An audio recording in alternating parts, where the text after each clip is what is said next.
Si vous ne connaissez pas encore Maurice Genevoix, voici, pour vous, un texte librement inspiré de sa plume qui décrit la Loire que nous aimons, que nous sommes et que nous défendrons jusqu'au bout.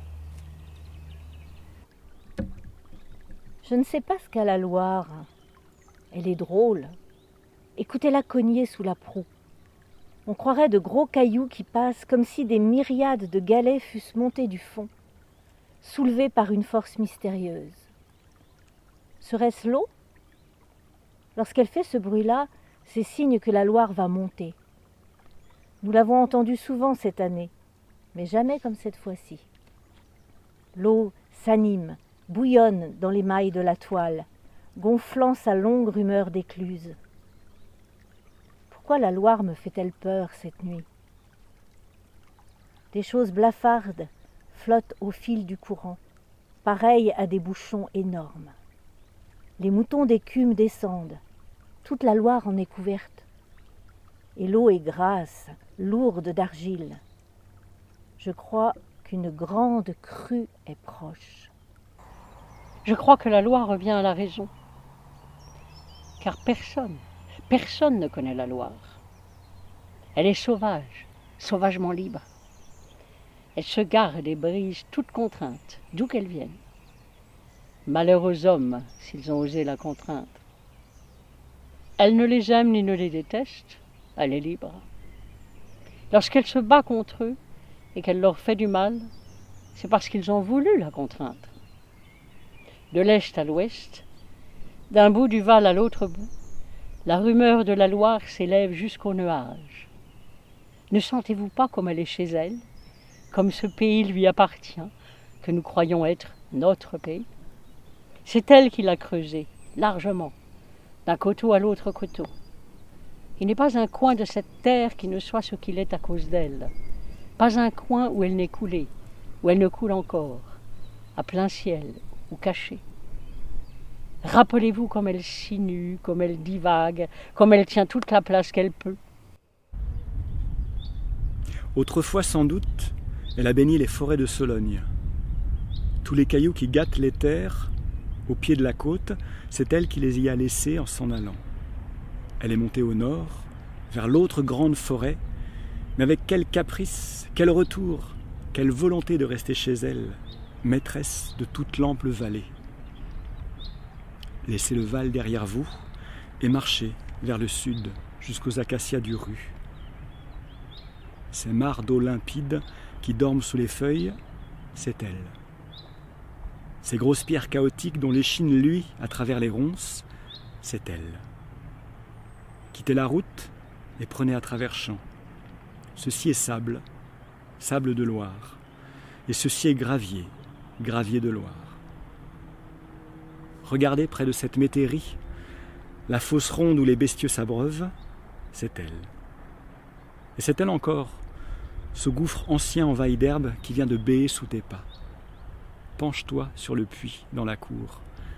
Très près de toi, dans l'ombre fraîche, tu verras briller la nappe des eaux folles et tu la reconnaîtras. Vous n'avez pas oublié la mort affreuse de ce tuilier dont les vêtements prirent feu et qui courut se jeter dans la Loire au hameau de Bouteille. C'était près des meulières qui bordent au large le grand remous qu'on voit affleurer lorsque les eaux sont basses. Il plongea, disparut.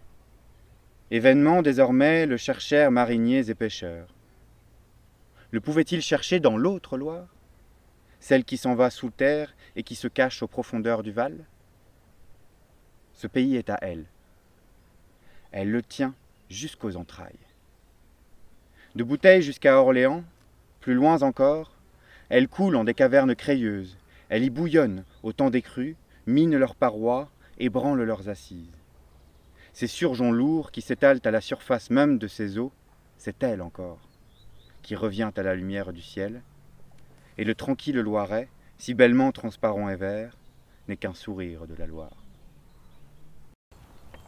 J'ai vu, loin au midi, les montagnes au pied desquelles elle coule, pourpre de bruyère en fleurs et fauve de fougères brûlées.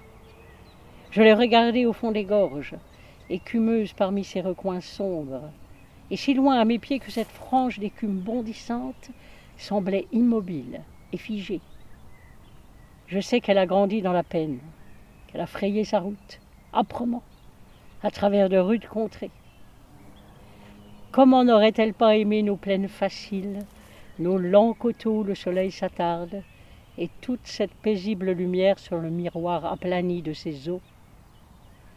Elle les a pris, sauvages encore. Elle s'est embellie de leur grâce adoucie, de leur mollesse heureuse.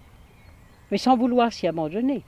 Elle est restée la conquérante, la fantasque, la rivière aux menteuses langueurs, aux brusques et terribles colères. Elle n'aime pas les hommes?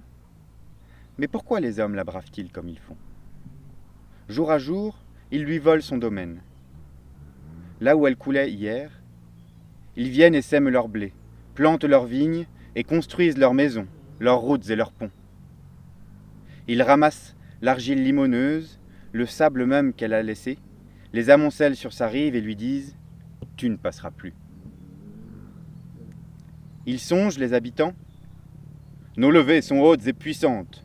Elles nous ont coûté tant de labeur que nous avons bien gagné, à jamais, le droit d'être en sûreté près d'elles. Du moins, les malheureux gagnent-ils bien le droit d'oublier? La vie les pousse. Il faut que vive la famille et que croissent sous le ciel l'essaim laborieux des hommes. Et moi, qui suis toute seule, si je suis restée habiter ces rives, c'est que je l'aime. Je l'aime pour la beauté dont elle comble mes yeux, pour les courbes molles de ses rives, pour les grèves ardentes que le soleil fait trembler, les grèves mauves à l'ombre des osiers, les grèves bleues sous le clair de lune, pour la vive fraîcheur des courants qui dansent sur les galérous, pour le mystère glauque des mouilles, et pour les ablettes d'argent qui sautent près des bateaux lavoirs. Mais je ne regrette rien. Lorsqu'une libellule passe devant ma porte et vole à la pointe des roches, je l'écoute grésiller comme une verte étincelle et je lui dis seulement « Sois libellule ». Et mes yeux qui la suivent s'en vont vers la Loire, et la Loire prend mes yeux, et je lui dis seulement, tout au fond de mon cœur, « Sois la Loire ». N'est-ce pas ainsi qu'il faut aimer ?